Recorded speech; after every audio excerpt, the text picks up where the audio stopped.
Hello, and welcome to the end of the year. Welcome to Spooky Chris Podcast. My name is Chris Ringler, your aforementioned Spooky Chris, and I welcome you aboard the SS 2025. I wanted to take this opportunity to kind of talk about some of my favorite movies I saw of the year. I'm not really going to get into any least favorites because it's, there's enough negativity in the world as people are, say these days. And there's no real reason to, taste gets to be very, very personal. And what I like, 100 other people aren't going to like, and same. And sometimes it's funny. A lot of times when you get into these least, like the worst movies of the year and all that, it gets into... It feels like grudges almost, and like axe grinding, and clickbaiting, more than a passionate response to something that you're just like, oh, that's terrible. And there's, especially every year, there's almost universally movies that are not so great. And again, that's an understood thing. It is what it is. Sometimes movies don't work out for various reasons, and it is what it is. As I said, though, I'm not going to waste time getting into stuff that I didn't like. I mean, there's an ocean of it.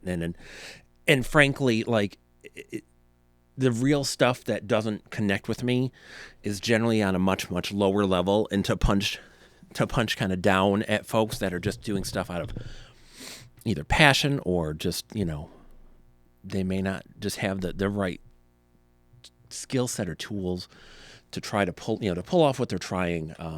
I am just not going to put that out there into the world because it's just, like I say, there's enough negativity out there anymore. So I'd rather focus on the movies that I really dug. And this is completely personal. This is complete. This is the stuff that I really liked. I will save my two favorites for the end, as we are wont again to do. But I welcome you. Let's talk about the movies of 2025. And as every year, there's good, bad, ugly. I always think it's interesting to see the movies that people pick on, to get back to that kind of a thing, is because sometimes it feels like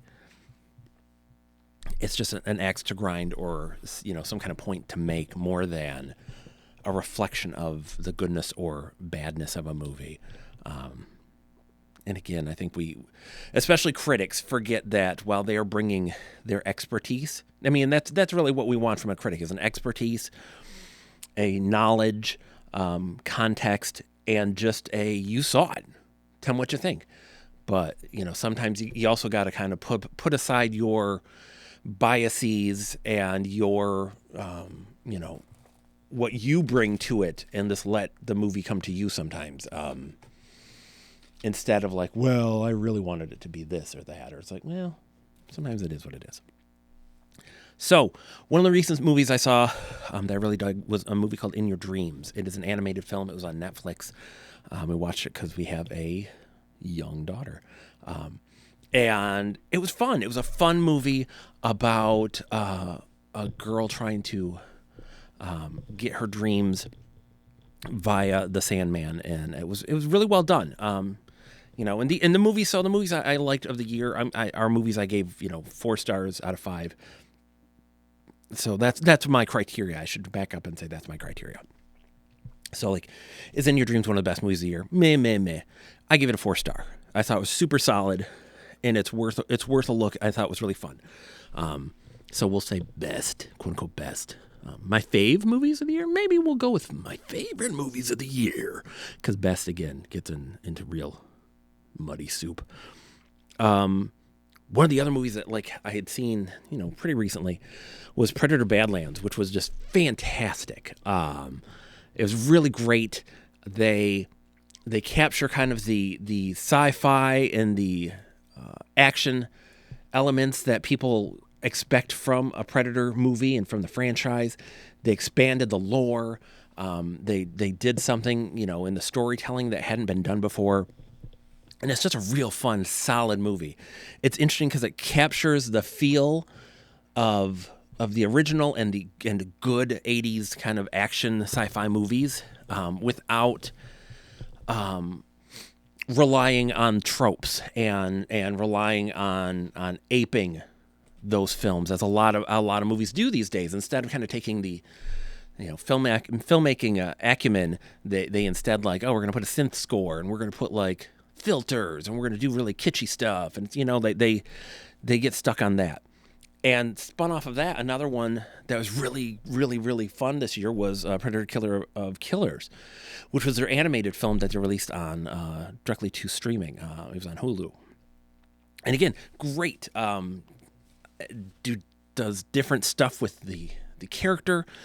It gives you unique views, and it was just a really fun, solid entry. Like, so, in 2025, we got two really, really great entries into the Predator series.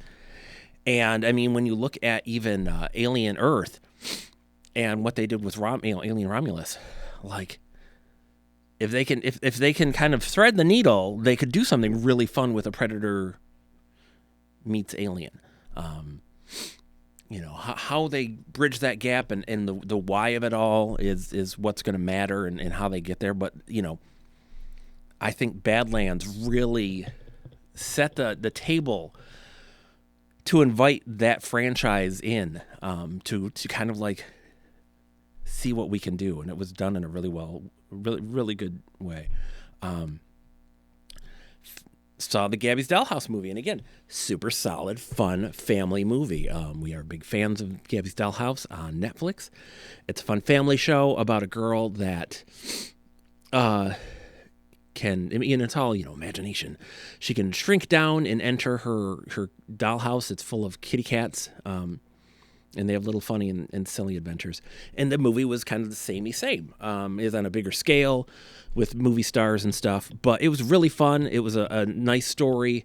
It actually got kind of sad and dark and deep along the way, which I was surprised about. I actually worried my kiddo would get a little upset where things were going for a minute, but it was really good, and it was a really fun movie. And again, if you have kids, it's one of those to check out. It was a really fun time. We had a good time with it. I really liked Fantastic Four. I was gonna say love. I wanted to love it. I really liked Fantastic Four, and same with Superman. I really liked Superman. I can't say I loved both. I was extraordinarily fond of both. We had long relationships that just didn't end in marriage, but both are really good. Fantastic Four was fun. It has its own look and feel and voice. They got Galactus as almost as close to getting him right as you could. They didn't take an easy way out, and I mean, I don't want to do spoily things for any movies, so #spoiler.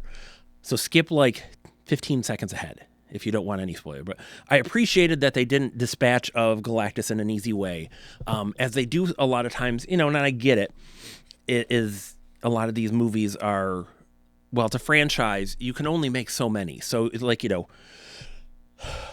Joker in the 1989 Batman, like him dying. I mean, they were only making so many Batman movies, so it's not like you can keep him coming back like a comic book. That's the fun thing of comic books and the shows and the cartoons and everything is these characters kind of get to be long-standing parts of these worlds, and movies are different. But yeah, Fantastic Four, it was really good. It felt real close. It felt a little off. And I don't know if it was, I think we all have, I didn't even have like a dream casting. I never dream cast movies. But the cast was it was close. It was real close. But overall, I liked it. It had a really good feel to it. And I think it was one of those stories where it feels like it was a lot of stuff to get to one thing. Instead of feeling like, and Superman is the same way. It felt like a lot of stuff to get to the point where it almost both movies feel almost like that kind of perfunctory first movie where you have to get a lot of stuff out of the way, and then in the next movie you can just kind of go to town. But both are very, very good. Improved to me, I've never been one, and I never will be one to say like the superhero movie is dead. It's a genre. Like there's no reason for them to go away. They just need to change it up, and not like release half a dozen every year from each, from the companies. Like, we need breaks. But I mean, you can't, to me, you shouldn't sit there and like a lot of nerds do and like, I hate them and they're just ruining Hollywood. No, man, they're bringing people to the theaters. We want that. The problem is that like the studios then don't take the lessons of the random indie movies that'll come up and do really well, because people do want to see different and new things once in a while. Not all the time, unfortunately, but like they do want newness. They want something fresh. They just never seem to, the studios rarely seem to catch on to that lesson, which is why we have sequels and prequels and reboots and reshoots and whatever. A movie I was sent to reviews that I really liked was called Row. It's a UK thriller about elite rowing athletes who are trying to, and I can't remember, they're trying to cross like a strait or something, but they're trying to cross a vast body of water just by rowing. And it's one of those where it's very dangerous to do and very few people can do it. And it is, being a thriller, like the whole movie is kind of told in flashback to see what happened and what, something went wrong, and see what went wrong and why and how. And it's a familiar concept, but the way it plays out is really interesting and really good. And they nail it. And again, it's not gonna break the ground, but it was a really good, solid movie, and it kept me engaged through the whole thing. I really liked Monkey. The Monkey? Oh my God. The Monkey. The Stephen King adaptation. Absolutely bonkers, ridiculous, gonzo horror movie. And again, that's why I'd rather say they're my favorite movies of the year instead of best. So I should probably preface with my favorite movies, because I just thought it was great. That story is a perfect kind of a short story in that it doesn't really, there's not a lot of depth to it. There's not a lot of like lore to it. It doesn't examine things. It just gives you a freak out, kind of like The Boogeyman that came out last year. That was, again, really good. It's they're freak outs, and they're just building to those scares or those freak outs. And The Monkey was super fun. It is a black comedy, but it is pitch black, and it is really just a fun movie. And if you at all liked, because the Final Destination movies, it's that kind of a story where it's just kind of like what could happen next. Elio I really liked. It has its flaws, but it was really good, and it had a nice message. Another solid Pixar movie. Whatever. I know there was controversy about them taking out like a subplot about a character. Their identity kind of thing. And I just, without seeing it, it's hard to know how it would have changed the movie. But like the movie doesn't feel lesser for anything, if that makes sense. Bring Her Back was super solid. Talk to Me, I liked, but Bring Her Back from the same filmmakers really was just great. And it is very harrowing. It is very just upsetting. But it's a really good, solid movie. And it's visceral in an earned way, where it's not cruel per se. It's just you're seeing the cruelty of someone, of a person, and the movie doesn't come off as the filmmakers trying to be cruel to the audience, and there is a difference to that. A movie like Funny Games, the characters are cruel, but so is the filmmaker. The filmmaker's having a laugh at your expense. And that's fun, but it's never a movie I'd ever go back to, because there's no reason to. It's like, okay, I get the joke. I'm to blame too, because I'm watching this, and I'm fourth wall's being broken, and I'm a part of this, and this, so I'm part of the, so I got it. I really of the superhero movies that came out this year, Thunderbolts was the one that impressed me the most. Really great characters. The actors were fantastic. It's an interesting story. It it feels. I mean, it's the Thunderbolts are similar to DC's Suicide Squad, and it's that kind of a feel of the second Suicide Squad we got. That kind of a movie, a lot of fun, a lot of action, and you can kind of come in. I mean, it helps if you come in knowing the lore because that kind of fills everything out. But you could kind of come in clean and still have fun with that movie. I don't watch a lot of documentaries. I mean, I kind of watch. Here's the thing: I watch what I want to watch. And I'm sure there's 1,000 movies in the world I would love if I had the time and gave a chance to, and I just don't have that time. So I watch what I want to watch. So the only documentary I saw was Every Time You Lose Your Mind, the failure documentary, and I flipping loved it. It was absolutely great. I love the band. So, go fig, I liked it, the documentary about them.